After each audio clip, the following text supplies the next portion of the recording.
നമസ്കാരം, എൻ്റെ പേര് സരിത. ഞാൻ ഐലേണിലെ മലയാളം അധ്യാപികയാണ്. ഇന്ന് എന്നോടൊപ്പം 2 പേർ കൂടെ ഉണ്ട്. അതിലൊരാൾ 179 മാർക്ക് വാങ്ങിച്ച അമൃത എസ് കുമാറാണ്. പിന്നെ 317 റാങ്ക് വാങ്ങിയ ഫാത്തിമയും. 2 പേരുടെയും ഓപ്ഷണൽ മലയാളമായിരുന്നു. മലയാളം ഓപ്ഷണൽ എങ്ങനെയാണ് UPSC ജേർണിയെ സഹായിച്ചതെന്നും പിന്നെ ഇതുമായിട്ടുള്ള ബന്ധപ്പെട്ട അനുഭവങ്ങളും പഠന രീതികളും ഒക്കെ നമുക്ക് പങ്കുവയ്ക്കാൻ ഓർത്താണ് ഇരിക്കുക. 2 പേരുടെ അനുഭവങ്ങൾ മറ്റുള്ളവർക്ക് പ്രചോദനമാകട്ടെ എന്ന് കരുതുന്നു. അമൃതയുടെ ബാക്ക്ഗ്രൗണ്ട് എഞ്ചിനീയറിംഗ് ആണ്. UPSC ജേർണിയിൽ മലയാളം ഓപ്ഷൻ ചൂസ് ചെയ്യാൻ എന്തെങ്കിലുമൊക്കെ കാരണങ്ങൾ ഉണ്ടായിരിക്കുമല്ലോ. ടീച്ചർ, ഞാൻ 2019 എൻ്റെ UPSC ജേർണി ആരംഭിക്കുന്നത്. അപ്പോൾ ആ സമയത്ത് മലയാളം ഓപ്ഷനിൽ എല്ലാവരും എടുത്തുകൊണ്ടിരുന്ന ഒരു സബ്ജക്റ്റ് ആയിരുന്നു. നമുക്ക് കേരളത്തിൽ നിന്ന് തന്നെ ധാരാളം റാങ്ക് ജേതാക്കൾ ഈ സബ്ജക്റ്റ് എടുത്ത് പഠിച്ച് 1ാം റാങ്ക് വരെ എത്തിയിട്ടുണ്ട്. അപ്പൊ അതൊരു മോട്ടിവേഷൻ ആയിരുന്നു പഠിക്കാനായിട്ട്. പിന്നെ സിലബസ് നോക്കിയപ്പോൾ വളരെ ചെറിയ സിലബസ് ആണ്. ഒരു എന്താ പറയാ, ലാംഗ്വേജ് എഴുതാനും വായിക്കാനും ഒക്കെ അറിയാവുന്ന ഒരാൾക്ക് പഠിച്ചെടുക്കാൻ പറ്റുന്ന സിലബസ് ആണെന്ന് മനസ്സിലായി. പിന്നെ ധാരാളം കൃതികൾ നമ്മൾ ഇതിനു മുന്നേ കേട്ടിട്ടുള്ളത്, ഇപ്പൊ ചിന്താവിഷ്ടയായ സീതയാണെങ്കിലും ഖസാക്കിന്റെ ഇതിഹാസം ആണെങ്കിലും പണ്ട് വായിച്ചിട്ടുള്ള കൃതികളാണ്. ചെമ്മീൻ പോലുള്ള കൃതികളുണ്ട്. അപ്പൊ അതൊക്കെ നല്ല ഇൻട്രസ്റ്റിംഗ് ആണ്, ആശ്വാസമുണ്ട്. അപ്പൊ അങ്ങനെയാണ് മലയാളം എടുത്തത്. പിന്നെ എന്താ പറയാ, ഒരു പുസ്തകങ്ങൾ ചെറുപ്പത്തിലെ വായിക്കുമായിരുന്നു. അപ്പൊ ഒരു ആസ്വാദന ശേഷി കൂട്ടണം എന്നൊരു ആഗ്രഹം ഉണ്ടായിരുന്നു. മലയാളം എടുത്താൽ അത് സാധിക്കുമായിരിക്കും എന്നൊരു പ്രതീക്ഷ ഉണ്ടായിരുന്നു. അതുപോലെ തന്നെ വന്നു. ഓപ്ഷൻ മാർക്കിന്റെ ഒപ്പം തന്നെ ഈ ഒരു റാങ്കിലേക്ക് എത്തിക്കുന്നതിനൊപ്പം തന്നെ ഒരു വായനാശീലവും കൂടി കൂട്ടാൻ മലയാളം ഹെൽപ്പ് ചെയ്തിട്ടുണ്ട്. ഫാത്തിമ അമൃതയുടെ കാര്യം പറഞ്ഞ പോലെ തന്നെ ടെക്നിക്കൽ ബാക്ക്ഗ്രൗണ്ട് തന്നെയായിരുന്നു അല്ലേ? എനിക്ക് ആദ്യം UPSCക്ക് വരുമ്പോൾ ഏതൊക്കെയാ ഓപ്ഷണൽ സബ്ജക്റ്റുകൾ എന്ന് അറിയില്ലായിരുന്നു. അപ്പൊ ഞാൻ ഡയറക്ട്ലി പോയിട്ട് മലയാളം എന്ന് തീരുമാനിച്ചു, മനസ്സിലുറപ്പിച്ചു. പിന്നീട് ഞാൻ കുറച്ച് പേരോട് ചോദിച്ചത്, അപ്പൊ പറഞ്ഞു ഓവർലാപ്പിംഗ് ഇല്ല എന്നുള്ളൊരു ഇഷ്യൂ വന്നപ്പോൾ ഞാൻ എൻ്റെ ആ സജഷനിലേക്ക് കുറച്ചും കൂടെ സോഷ്യോളജി, ആന്ത്രോപോളജി ഇങ്ങനത്തെ കുറച്ച് ഓപ്ഷനും കൂടെ കൂട്ടി. പക്ഷെ ഞാൻ പിന്നീട് അതിന്റെ സിലബസുകൾ എടുത്ത് നോക്കി. പിന്നെ ഹൈ സ്കോറിംഗ് ഏതാണ് കൂടുതൽ മാർക്ക് കിട്ടുന്നത് നോക്കി. അപ്പോൾ ആ വർഷങ്ങളിലൊക്കെ 300 റേഞ്ചിൽ ഒരുപാട് പേർക്ക് മാർക്ക് ഉണ്ടായിരുന്നു. പിന്നീട് നോക്കിയപ്പോൾ ഇതുപോലെ ഖസാക്കിന്റെ ഇതിഹാസം, ഒരുപാട് നോവലുകളും നമുക്ക് വായിക്കാൻ ആഗ്രഹമുള്ള ഒരുപാട് കവിതകളും ഉണ്ടായി. ഞാൻ വിചാരിച്ചു ഇനി ചിലപ്പോൾ എഞ്ചിനീയറിംഗ് സബ്ജക്റ്റ് തന്നെ എടുത്താൽ എനിക്ക് ആ ഒരു ഓപ്പർച്യൂണിറ്റി ഉണ്ടാവില്ല, ഭാഷ പഠിക്കാനുള്ള ഒരു അവസരം ഉണ്ടാവില്ല എന്ന് വിചാരിച്ചിട്ടാണ് ഞാൻ മലയാളം തന്നെ തിരഞ്ഞെടുക്കാമെന്ന് വിചാരിച്ചു. പേപ്പർ 1 ആണെങ്കിൽ അത് കുറച്ചും കൂടെ GS പോലുള്ള സബ്ജക്റ്റ് ആണ്. അപ്പൊ ഞാൻ ചെയ്തത് മിസ്സിന്റെ ക്ലാസ്സുകൾ കേട്ടു, അതിന് ഞാൻ നോട്ട് പ്രിപ്പയർ ചെയ്തിട്ടുണ്ടായിരുന്നു. പിന്നെ ആൻസറിൽ നമുക്ക് എല്ലാത്തിനും ഓരോ പോയിന്റ് വെച്ച് പഠിക്കുന്നത് ചിലപ്പോൾ ബുദ്ധിമുട്ടായിരിക്കും. അപ്പൊ ഞാനൊരു ഫ്രെയിം വർക്ക് ഉണ്ടാക്കിയിരുന്നു. ലൈക്ക് സമുച്ചയം, വിഭക്തി, പ്രത്യയം, ഇങ്ങനെ മിസ് പറഞ്ഞ ഒരു ഹെഡിങ്ങുകൾ പഠിച്ചു. സബ് ഹെഡിങ്, ഈ കീവേഡ്സ് അറിഞ്ഞിരിക്കുക എന്നുള്ള വലിയൊരു കാര്യം. നമ്മൾ ഈ കാണാപ്പാടം പഠിച്ചാലും നമുക്ക് നല്ല ഒരു കൺസെപ്റ്റ് കിട്ടിയില്ലെങ്കിൽ കുറച്ച് പാടാണ്. ആ സമയത്തും നമുക്ക് പോയിന്റുകൾ ജനറേറ്റ് ചെയ്യാൻ പാടായിരിക്കും. അപ്പൊ ഈ സബ് ഹെഡിങ്ങുകളാണ് ഞാൻ പഠിച്ചു വെച്ചത്. എന്നിട്ട് അതിലേക്കുള്ള പ്രത്യേക ഉദാഹരണങ്ങളും പഠിച്ചു വെച്ചു. അങ്ങനെയാണ് എല്ലാ പേപ്പർ 1 ഒരുവിധം ഞാൻ കവർ ചെയ്തത്. പേപ്പർ 2 കവിതാഭാഗങ്ങള് മിസ്സിന്റെ ക്ലാസ്സുകൾ റിപ്പീറ്റഡ് ആയിട്ട് കേട്ടിട്ടുണ്ട്. കുടിയൊഴുക്കലൊക്കെ ഞാൻ 3 തവണ ക്ലാസ് തന്നെ കേട്ടിട്ടുണ്ട്. എന്നിട്ട് ഇമ്പോർട്ടന്റ് ആയിട്ടുള്ള പോർഷൻസ് നോട്ട് എഴുതി വെച്ചിട്ടുണ്ട്. പിന്നെ അനോട്ടേഷൻസ് ഒരുപാട് എഴുതി. അനോട്ടേഷൻസ് എഴുതുമ്പോഴാണ് ആ കവിതയെ നമ്മൾ കൂടുതൽ പരിചയപ്പെടുന്നത്, അതിന്റെ സ്ട്രക്ചർ മനസ്സിലാവും. പിന്നീട് 4 വരികളൊക്കെ നമുക്ക് എസ്സേക്ക് വേണ്ടിയിട്ട് കാണാതെ പഠിച്ചും വെച്ചിട്ടുണ്ടായിരുന്നു. അതെ, നമ്മളിപ്പോ ഒരു കവിതയിൽ നിന്ന് നമ്മള് മീൻസിന്റെ ഒരു ആൻസർ റൈറ്റിംഗിൽ ഏറ്റവും കൂടുതൽ എഴുതുന്ന അനോട്ടേഷൻസ് ആണ് അല്ലെ? ബാക്കി സീരീസ് വേറെ ഉണ്ടെങ്കിലും അനോട്ടേഷൻസ് മിക്കവാറും തന്നെ എഴുതുന്നുണ്ടായിരുന്നു. ഇത്തവണ മെയിൻസിന് വന്നപ്പോഴാ ക്വസ്റ്റ്യൻ കാണുമ്പോൾ മിസ്സിന്റെ വോയിസിൽ തന്നെ അത് കേൾക്കുന്ന പോലെ തോന്നിയിരുന്നു സത്യത്തില്. അപ്പൊ കുറച്ച് അനോട്ടേഷൻസ് എഴുതുമ്പോഴത്തേക്ക് നമുക്ക് കവിത ഏതാണ്ട് കാണാൻ പാടാം. മാത്രമല്ല അനോട്ടേഷൻ നമുക്ക് ആശയം, സാരസ്യം ഇതൊക്കെ വേറെ വേറെ നമ്മളെ സമീപിച്ചു അല്ലെ? വലിയ വ്യത്യാസമൊന്നും ഇല്ലല്ലോ. UPSC അത് ഡിമാൻഡ് ചെയ്യുന്നതുകൊണ്ട് നമ്മൾ വേറെയാണ് പഠിച്ചത്, വേറെ രീതിയിൽ തന്നെ അപ്രോച്ച് ചെയ്യാൻ പഠിച്ചു. ശരിക്കും നമ്മൾ ഈ സാരസ്യമായിട്ടൊക്കെ കൊണ്ടുവരുന്ന കാര്യങ്ങൾ തന്നെയാണ് എസ്സേ ക്വസ്റ്റ്യൻ എഴുതുന്നത്. ശരിക്കും കവിത പഠിക്കാൻ ഭയങ്കര ഈസി ഉണ്ട് അല്ലെ? പിന്നെ ഗദ്യം കുറച്ച് വലിയ ടെക്സ്റ്റുകളൊക്കെയാണ്. പക്ഷെ അത് സാറിന്റെ ക്ലാസ്സുകളൊക്കെ എങ്ങനെയാ പ്രയോജനപ്പെട്ടത്? ഗദ്യമായിരുന്നു എനിക്കും ഏറ്റവും ഇഷ്ടമുള്ള പോർഷൻ. കാരണം കഥയാണ്, നമ്മുടെ ക്രിയേറ്റിവിറ്റി ഏറ്റവും കൂടുതൽ പ്രകടിപ്പിക്കാൻ പറ്റുന്ന ഒരു ഏരിയ ഗദ്യം തന്നെയാണ്. അപ്പൊ ഞാൻ ഒരു തവണ വായിച്ചു. പിന്നെ സാറിന്റെ ക്ലാസ്സുകൾ രാത്രി എല്ലാ ദിവസവും സെഷൻസ് ഉണ്ടായിരുന്നു. അത് എല്ലാ ദിവസവും ഇരുന്നിട്ടുണ്ട്. അതിൽ നിന്നാണ് ഓരോ കഥാപാത്രങ്ങളുടെ ആഴത്തിൽ എങ്ങനെയാണ് അവരെന്ന് മനസ്സിലാക്കിയത്. പലപ്പോഴും ക്ലാസ് കഴിയുമ്പോഴും നമ്മൾ രവിനെ പറ്റിയൊക്കെ ആലോചിച്ചിട്ടുണ്ട്. ഖസാക്ക് എങ്ങനെയായിരിക്കും എന്നൊക്കെ, പാലക്കാട് പോണെന്ന് വരെ ആഗ്രഹിച്ചിട്ടുണ്ട്. പിന്നീട് ഗദ്യങ്ങളെ എങ്ങനെയാണ് പരീക്ഷയ്ക്ക് വേണ്ടി പഠിച്ചതെന്ന് ചോദിച്ചാൽ ആദ്യം പ്രീവിയസ് ഇയർ ക്വസ്റ്റ്യൻസ് എടുത്തു. അപ്പോ ഇന്ദുലേഖയാണെങ്കിൽ 18ാം അധ്യായം ഒരുപാട് വർഷങ്ങൾ ചോദിച്ചിട്ടുള്ളതാണ്. പിന്നെ സ്ത്രീ സ്വാതന്ത്ര്യം ആ രീതിയിൽ ക്വസ്റ്റ്യൻസ് വന്നിട്ടുണ്ട്. അപ്പൊ ഇങ്ങനത്തെ തീം ഐഡന്റിഫൈ ചെയ്ത് അതിന്റെ ഉള്ളിലേക്ക് കുറച്ച് എക്സാമ്പിൾസ് പഠിച്ചു വെച്ചു. എന്നിട്ട് നമ്മളേതായിട്ടുള്ള ഇന്റർപ്രിട്ടേഷൻസ് എങ്ങനെയൊക്കെ ഇതിനെ ആൻസറിലേക്ക് കൊണ്ടുവരാമെന്നാണ് നോക്കിയത്. നമ്മൾ കഴിഞ്ഞതിന്റെ മുമ്പിലത്തെ വർഷമാണ് കണ്ടു തുടങ്ങിയതല്ലേ അമൃത. അപ്പൊ അന്ന് ക്ലാസ് കഴിഞ്ഞ് ആൻസർ ചെയ്യുന്ന സമയത്ത് അമൃതയിൽ കണ്ടിരുന്ന ഒരു ഗുണം, ഓരോരുത്തർക്കും ഓരോ രീതിയാണ് കേട്ടോ. ഇപ്പൊ ഫാത്തിമയുടെ കുറച്ച് വ്യത്യസ്തമായിരിക്കും, അമൃതയുടെ വേറെ ആയിരിക്കും, അല്ലെ വേറെ ആളുടെ അങ്ങനെ ആയിരിക്കും. എല്ലാവർക്കും അവരുടേതായിട്ടുള്ള ഒരു സ്റ്റൈൽ ഓഫ് റൈറ്റിംഗ് ഉണ്ട്. അപ്പൊ അമൃത പെട്ടെന്ന് തലേദിവസം പറയുന്ന കാര്യങ്ങൾ പിറ്റേ ദിവസം അതിന് ആൻസർ പേപ്പറിൽ കാണാറൊക്കെ ഉണ്ട് കൂടുതലായിട്ടും. അപ്പൊ അമൃതയ്ക്കും ഈ പേപ്പർ 1ഉം പേപ്പർ 2ഉം പഠിച്ചതിനകത്ത് രണ്ടു തരം സ്ട്രാറ്റജി ഫോളോ ചെയ്യേണ്ടി വന്നിട്ടുണ്ടോ, അല്ലെങ്കിൽ ഏതാണ് കുറച്ചുകൂടെ കംഫർട്ട് ആയിട്ടുള്ളത്, അതൊന്ന് ഷെയർ ചെയ്യൂ. എങ്ങനെയാണ് രണ്ടിനെയും അപ്രോച്ച് ചെയ്ത്, ഏത് രീതിയിലാണെന്നുള്ളതൊന്ന് മറ്റുള്ളവരുടെ അറിവിലേക്കായിട്ടൊന്ന് പറഞ്ഞു കൊടുത്താൽ കൊള്ളാം. ടീച്ചർ പേപ്പർ 1 ഫാത്തിമ പറഞ്ഞ പോലെ തന്നെ ഞാൻ GSന്റെ അപ്രോച്ച് തന്നെയാണ് പേപ്പർ 1ന് കൊടുത്തത്. കാരണം ധാരാളം പാഠഭാഗങ്ങൾ നമുക്ക് കാണാതെ പഠിക്കാനുണ്ട്, ഒത്തിരി ഫാക്ച്വൽ നോളജ് അവിടെ വരുന്നുണ്ട്. അപ്പൊ അതിന് കൃത്യമായിട്ടുള്ള ഒരു നോട്ട് ഉണ്ടാക്കുകയാണ് ആദ്യം ചെയ്തത്. എൻ്റെ ലെക്ചർ നോട്ട്സും പിന്നെ ഞാൻ വേറെ ബുക്സ് റെഫർ ചെയ്ത് എനിക്ക് കിട്ടിയ അഡീഷണൽ നോട്ടും എല്ലാം കൂടി യോജിപ്പിച്ച് ഒരു വൃത്തിയായിട്ടൊരു നോട്ട് ഉണ്ടാക്കി അത് കാണാതെ പഠിച്ചു. അത് ആദ്യം തന്നെ ആ ഭാഷയുടെ ക്രോണോളജി പഠിക്കുകയാണ് ചെയ്യുന്നത്. അതാണ് ഏറ്റവും ഇമ്പോർട്ടൻറ്റ്. അത് ഓരോ കാലഘട്ടത്തിന്റെ പ്രാധാന്യങ്ങൾ എന്തൊക്കെയാണെന്ന് മാറ്റിവെച്ച് മനസ്സിലാക്കി. പിന്നെ ഇതേപോലെ മുൻവർഷത്തെ ചോദ്യ പേപ്പറുകൾ റെഫർ ചെയ്തിട്ട് ഓരോ തീംസ് ഐഡന്റിഫൈ ചെയ്തു. ആ തീംസിന് പറ്റുന്നത്ര ഉത്തരങ്ങൾ എഴുതി ഞാൻ ടീച്ചറിനെ കാണിച്ചിട്ടുണ്ട് കുറെ ചോദ്യ ഉത്തരങ്ങളെല്ലാം. അപ്പം അതിനെല്ലാത്തിനും ഇൻട്രൊഡക്ഷനും കൺക്ലൂഷനും എഴുതി മാറ്റി വെച്ചു. അത് പിന്നെ കാണാതെ പഠിക്കുമായിരുന്നു. പിന്നെ അടുത്ത എളുപ്പ വഴികളാണ് പല രീതിയിൽ നമുക്ക് ചെയ്യാൻ പറ്റും. നേരത്തെ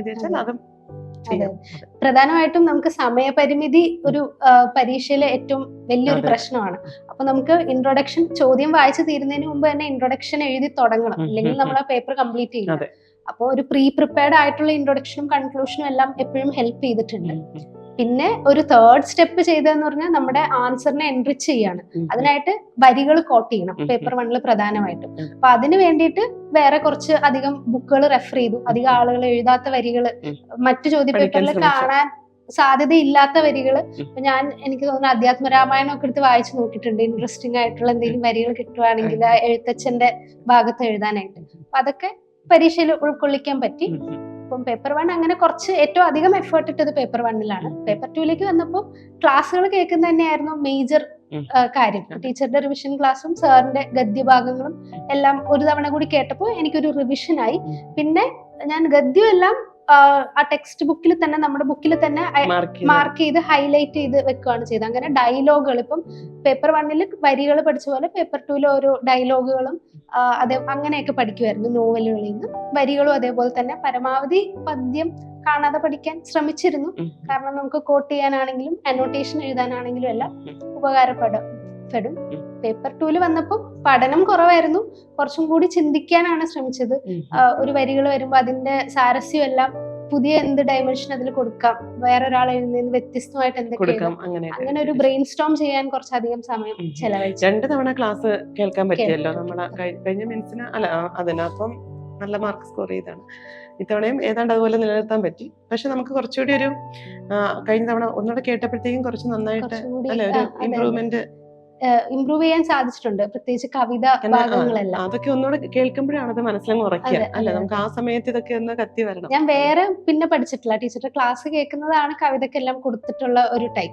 അതിന്റെ ഒരു റിവിഷൻ ക്ലാസ് പോലെ ആയിരുന്നു ടീച്ചറുടെ ക്ലാസ്. പിന്നെ കവിതയ്ക്ക് അധികം സമയം ഒന്നുകൂടെ കേൾക്കുമ്പോൾ നമുക്കതങ്ങ് കത്തി കഴിഞ്ഞാൽ പിന്നെ അറിയാം. ഇപ്പൊ സീത ചിന്തിച്ച വഴികളും ഒക്കെ കുഴപ്പമില്ലാതെ പോകുന്നു. പിന്നെ അതുപോലെ തന്നെ മലയാളം പഠിക്കുമ്പോഴേ ഇപ്പൊ ഇങ്ങനെയുള്ള കുറെ കാര്യങ്ങളൊക്കെ ഉണ്ടെങ്കിലും മലയാളമായിട്ട് ബന്ധപ്പെട്ട കുറെ കാര്യം നമ്മുടെ ലൈഫിന്റെ പാർട്ടായിട്ട് ഇങ്ങനെ മാറിക്കൊണ്ടേയിരിക്കും എപ്പോഴും അല്ലേ, ഇനിയും. അപ്പൊ ചെറുപ്പം മുതലേ അതുണ്ട് കൂടെ. പക്ഷെ ഈ ഒരു വലിയ ജേണിയുടെ ഭാഗമായിട്ട് നമുക്കത് കൊണ്ടുപോകാനും സാധിച്ചു. നമ്മുടെ പഠിക്കാനുള്ള സിലബസ് ഒക്കെ ഭയങ്കര രസമാണ് അങ്ങനെയൊക്കെ ആലോചിച്ച് നോക്കുമ്പോൾ. അങ്ങനെ ഏറ്റവും ഇഷ്ടപ്പെട്ട ഭാഗങ്ങളൊക്കെ ഏതാ അമൃതയ്ക്ക്? ഏറ്റവും ഇഷ്ടപ്പെട്ടത് ചിന്താവിഷ്ടേസ് ഇത് തന്നെയാണ്. കാരണം ഞാൻ ടീച്ചറുടെ ക്ലാസ്സിലിരുന്നപ്പം എനിക്ക് ടീച്ചർ ഓർക്കുന്നുണ്ടാവും, ഒരു ഭാഗം പഠിപ്പിക്കുമ്പോൾ ടീച്ചർ അത് 3 ഡയമെൻഷനിൽ ചിന്തിക്കണം എന്ന് പറയായിരുന്നു. അപ്പം നമ്മൾ ഒരു വരി എഴുതുമ്പോൾ ആദ്യം സീതയുടെ പെർസ്പെക്റ്റീവ്, പിന്നെ ആശാന്റെ പെർസ്പെക്റ്റീവ്, പിന്നെ നമ്മുടെ പെർസ്പെക്റ്റീവ്. അപ്പൊ അങ്ങനെ നോക്കുമ്പോൾ ആ മൂന്നാമത്തെ പെർസ്പെക്റ്റീവ്, ഇപ്പൊ എന്റെ ഒരു കഥ കൂടി ചിന്താവിഷ്ടേസ് സീതയിലുണ്ട്. അങ്ങനത്തെ ഒരു എന്താ പറയാ ഇൻസൈറ്റ് കവിതകളിൽ നിന്ന് കിട്ടിയിട്ടുണ്ട്. അപ്പൊ അത് സീത പറഞ്ഞ പല കാര്യങ്ങളും നമുക്കും ഭാവിയിലേക്ക് ആവശ്യമുള്ളതാണെന്ന് തോന്നിയിട്ടുണ്ട്. നമ്മുടെ കവികളുടെ ഒരു ദീർഘദർശനങ്ങളാണ് ഇവയൊക്കെ. അതേപോലെ ഭാരത പര്യടനമാണെങ്കിലും കുറെ ഇൻട്രസ്റ്റിംഗ് ആയിട്ടുള്ള പോർഷൻസ് ഉണ്ട്. അതെനിക്ക് തോന്നുന്നു ഒരു നമ്മളിനി ഭാവിയിൽ ഒരു പബ്ലിക് സർവന്റ് ആവുമ്പം എന്തൊക്കെ കാര്യങ്ങൾ ശ്രദ്ധിക്കണം എന്നുള്ളതും ആരാരും മുന്നേ പറഞ്ഞു വെച്ചിട്ടുള്ള പോലെ ധാരാളം അധ്യായങ്ങളുണ്ട്. ദുര്യോധനനെ പറ്റി പറയുമ്പോഴാണ് ഒരു നല്ല നേതാവ് എങ്ങനെയാവണം, അങ്ങനെയുള്ള ധാരാളം കാര്യങ്ങൾ. അപ്പൊ ഒരു എന്താ പറയാ, ഒരുപാട് കാര്യങ്ങൾ മലയാളം ലിറ്ററേച്ചറിലൂടെ കടന്നു വന്നിട്ടുണ്ട്. പല തലങ്ങളും അപ്പൊ എല്ലാം കൊണ്ട് നമുക്ക് ഈ ഒരു ചേരിന് തന്നെ ഭയങ്കര ഒരു എക്സ്പീരിയൻസ് ആണ് നിങ്ങൾക്ക് ലൈഫിൽ അല്ലേ? വരമ്പ് ഇത് അറിഞ്ഞുകൂടെങ്കിലും ഫസ്റ്റ് വരുന്ന ആൾക്ക് അറിയില്ലെങ്കിലും ഒരു വർഷം കഴിയുമ്പോഴേ നമുക്ക് മനസ്സിലായി തുടങ്ങി നമ്മൾ ജീവിതം അറിയുകയാണ് എല്ലാ തരത്തിലും സ്ട്രഗിൾ ചെയ്താണ് പോവുക. അപ്പൊ അതിൽ നമ്മുടെ അനുഭവങ്ങളുമായി ബന്ധപ്പെട്ട ഒരു വിഷയം എന്ന നിലയ്ക്ക് കൂടി മലയാളത്തിന് ഒരു എക്സ്ട്രാ സൗന്ദര്യമുണ്ട് അല്ലെ എന്ന് പറയാൻ. ഫാത്തിമ, ഇപ്പൊ അമൃത പറഞ്ഞ പോലെ തന്നെ അല്ലെ, നമുക്ക് ഓരോ അനുഭവങ്ങളാണ് നമ്മുടെ ഓരോ ഒരു സമയത്ത് ഒരു തവണ മാത്രമേ അല്ലെ ഒരു പുഴ മുറിച്ചെടുക്കാൻ പറ്റുള്ളൂ എന്ന് പറയുന്നതിലാണ് ഓരോ വായനാനുഭവങ്ങളും. അപ്പൊ നമ്മളിങ്ങനെ റിവൈസ് ചെയ്യുമ്പോഴും പിന്നെയും കേൾക്കുമ്പോഴും പഠിക്കുമ്പോഴും ഒക്കെ ഇതിങ്ങനെ മനസ്സിലേക്ക് കയറിക്കൊണ്ടിരിക്കുന്നു. പരീക്ഷയ്ക്ക് അത് ഭയങ്കരമായിട്ട് പ്രയോജനം ചെയ്യുന്നുണ്ട്. അതോടൊപ്പം നമ്മുടെ ലൈഫിലേക്ക് നമ്മൾ കണക്ട് ചെയ്ത് വെക്കാൻ പറ്റുന്ന കുറെ കാര്യങ്ങൾ ഇതിൽ നിന്ന് കിട്ടിയിട്ടുണ്ടാവുമല്ലോ അല്ലെ? അത് ഒന്ന് ഓർത്തെടുക്കാൻ ശ്രമിക്കും. എനിക്കും ഇഷ്ടപ്പെട്ട ഒരു കഥ ചിന്താവിഷ്ടയായ സീത തന്നെയായിരുന്നു.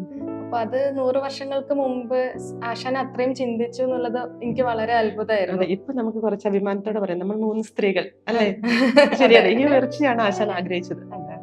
പിന്നെ നമ്മളൊരു സ്ത്രീക്ക് ആക്രമണം ഉണ്ടാകുമ്പോൾ നമ്മൾ ഇരയെ പറ്റി കുറ്റം പറയുന്ന ഒരു ഇതുണ്ടല്ലോ. അപ്പൊ പടരാക്ഷസ ചക്രവർത്തി എന്നോടൽ മോഹിച്ചത് ഞാൻ പിഴച്ചതോ. അതൊക്കെ ഞാൻ പിന്നീട് ഒരുപാട് ആലോചിച്ചിട്ടുണ്ട്. നമ്മുടെ സമൂഹത്തിലും അങ്ങനെയാണല്ലോ, ഇതുവരെ നമുക്കത് എത്തിച്ചേരാൻ പറ്റിയിട്ടില്ല എന്നുള്ളത് യാഥാർത്ഥ്യമാണ്.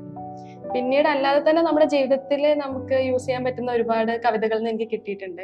ഇപ്പൊ കുരുക്ഷേത്ര എന്നുള്ള കവിത ആദ്യം വായിക്കുമ്പോൾ വളരെ ബുദ്ധിമുട്ടായിരുന്നു, എനിക്കൊരു കണക്ഷൻ മനസ്സിലായിട്ടുണ്ടായിരുന്നില്ല. പിന്നീട് നമ്മുടെ ജീവിതത്തിലുള്ള പ്രത്യയശാസ്ത്രങ്ങൾ എന്താണ്, അല്ലെങ്കിൽ നമ്മൾ വിശ്വസിക്കുന്നത് യാഥാർത്ഥ്യമാണോ എന്നുള്ള ഒരുപാട് മനസ്സിലാകുമ്പോഴാണ് ആ കവിതന്റെ അർത്ഥം അതാണ് തോന്നിയിട്ടുള്ളത്.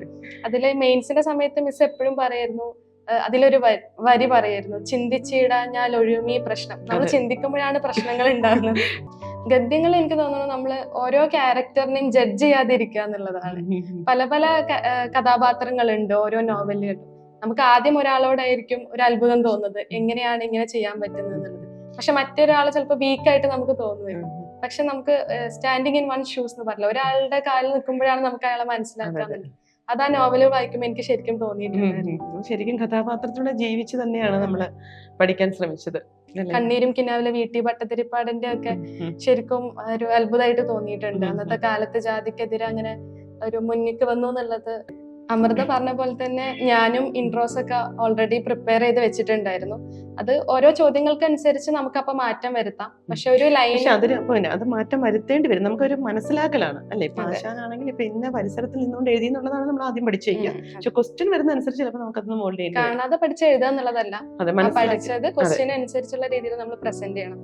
മിസ് പറഞ്ഞ കാര്യം ലാസ്റ്റ് മോക്ക് ടെസ്റ്റ് ആണ്. അപ്പൊ ഇവിടെ ഇൻസ്റ്റിറ്റ്യൂട്ടിൽ വന്ന് റിവ്യൂ ചോദിക്കാനൊന്നും ടൈം ഉണ്ടായിരുന്നില്ല. അപ്പൊ സാറ് പറഞ്ഞു ഞാൻ അങ്ങോട്ട് വരാന്ന് പറഞ്ഞു. അങ്ങനെ ടെസ്റ്റിന്റെ പേപ്പർ കറക്റ്റ് ചെയ്തിട്ട് സാർ എന്റെ ഹോസ്റ്റലിന്റെ അങ്ങോട്ട് വരും. വഴിയിൽ നിന്നാണ് സാർ എനിക്ക് ആ ടെസ്റ്റിന്റെ ഫീഡ്ബാക്ക് തന്നത്. എന്നിട്ട് അതിന്റെ കൂടെ എല്ലാ ഗദ്യങ്ങളുടെ ഇൻട്രോയും പറഞ്ഞു തന്നു. അത് ഞാൻ ചെറുതായിട്ടൊന്ന് മോഡിഫൈ ചെയ്ത്, എനിക്ക് തോന്നുന്നു ഒരു 3-4 ദിവസം മുമ്പാണ് അത് മോഡിഫൈ ചെയ്തിട്ട് അത് പഠിച്ചിട്ടാണ് ഞാൻ ശരിക്കും എക്സാമിന് എല്ലാ ഗദ്യത്തിനും ഇൻട്രോസ് എഴുതിയിട്ടുള്ളത്. റിസ്ക് ആണ്, എന്നാലും റിസ്ക് ആണ്. നമുക്ക് ആരും പാഠമായിട്ട് എടുക്കാനായിട്ട് പറഞ്ഞല്ല അല്ല, അങ്ങനെ ആരും പറഞ്ഞു കേട്ടോണ്ട് പറഞ്ഞാണ്. പക്ഷെ നമ്മൾ കുറച്ചുകൂടെയൊക്കെ അല്ലേ സെറ്റ് ചെയ്തിരിക്കാം. മറ്റു കുട്ടികളോട് പറയുമ്പോഴേ കുറച്ചുകൂടെ മുൻപേ തന്നെ എല്ലാം റെഡിയാക്കി വെക്കാൻ പറ്റും. പിന്നെ എത്ര പഠിച്ചാലും നമുക്ക് ക്വസ്റ്റ്യൻ ആണ് പ്രധാനം. നമ്മൾ പഠിച്ച ആ ഒരു നല്ലൊരു അവബോധം നമ്മൾ ഉണ്ടാക്കിയപ്പം പിന്നെ ഷിനാ സാർ ചോദിച്ചപ്പം കറക്റ്റായിട്ട് ഫാത്തിമ പറഞ്ഞിട്ടുണ്ട്, നമുക്കൊരു അവബോധം ഉണ്ടെന്ന് അവർക്ക് തോന്നിട്ടുണ്ട്. അത്രേ ഉള്ളൂ. അത് മിസ് എപ്പോഴും പറയുന്നതാണ്. ഞാൻ എഴുതുമ്പോൾ അവർക്കെല്ലാം അറിയാലോ എന്നുള്ള രീതിയിലാണ് ഞാൻ ആദ്യം ആൻസർ എഴുതിക്കൊണ്ടിരുന്നത്. അപ്പൊ എനിക്ക് കുറച്ച് മാർക്ക് വരുന്നു കിട്ടിക്കൊണ്ടിരുന്നത്. ലാസ്റ്റ് എക്സാമിന് എന്റെ മനസ്സിലുള്ള ഒരേ ഒരു കാര്യം അതായിരുന്നു, അവർക്ക് ഒന്നും അറിയാത്ത പോലെ നമ്മള് ചെറുതായിട്ട് പറഞ്ഞു കൊടുക്കാൻ. അപ്പൊ എവിടെ നിന്നാണ് പറയുന്നത്, ആരാണ് പറയുന്നത്, എന്ത് സാഹചര്യത്തിലാണ് പറയുന്നത്, ഇൻട്രോയിൽ തന്നെ ആദ്യം വ്യക്തമായിട്ട് പറഞ്ഞു. അതുകൊണ്ടായിരിക്കാം സിമ്പിൾ ടെക്നിക്കാണ് ശരിക്കും പറയാം. നമുക്ക് അങ്ങനെ ചിന്തിക്കുമ്പോൾ നമുക്ക് ഏറ്റവും സിമ്പിൾ ആയിട്ട് പറഞ്ഞു കൊടുക്കാൻ പറ്റും. നമുക്ക് നന്നായിട്ട് മനസ്സിലാവും, അവർക്കും മനസ്സിലാവും. സിമ്പിൾ ആയിട്ട് പറഞ്ഞു കൊടുക്കണമെങ്കിൽ നമുക്ക് നല്ല ക്ലാരിറ്റി ഉണ്ടാവണം, അപ്പോഴേ പറ്റുള്ളൂ. അതെ അതെ. അങ്ങനെ അമൃതയുടെയും ഫാത്തിമയുടെയും വാക്കുകളിലൂടെ മലയാളത്തിന്റെ ലോകത്തിലൂടെ ഞാനും ഒന്ന് സഞ്ചരിക്കുന്നത്. കുറെ നാളെ നമ്മളിങ്ങനെ ഇരുന്നിട്ട് അല്ലേ, മെയിൻസിന് ശേഷം ഇങ്ങനെ ഇരുന്നില്ല. അമൃതയ്ക്ക് ഇനിയിപ്പം അവരുടേതായിട്ടിരിക്കേണ്ട സാഹചര്യം ഭാഗ്യവശാലില്ല. നമുക്ക് വീണ്ടും കാണാം. അവസാനമായിട്ട് രണ്ടുപേരെ കുറിച്ചും ഇത്രയും കൂടെ പറയാനുള്ളൂ. സഹ്യനേക്കാൾ തലപ്പൊക്കമാണെങ്കിലും നിലയേക്കാളും ആർദ്രതയുണ്ട്. ജീവിതത്തിൽ എന്നും അത് തുടരാൻ സാധിക്കട്ടെ. രണ്ടുപേർക്കും ആശംസകൾ. Come and join iLearn IAS and feel the difference.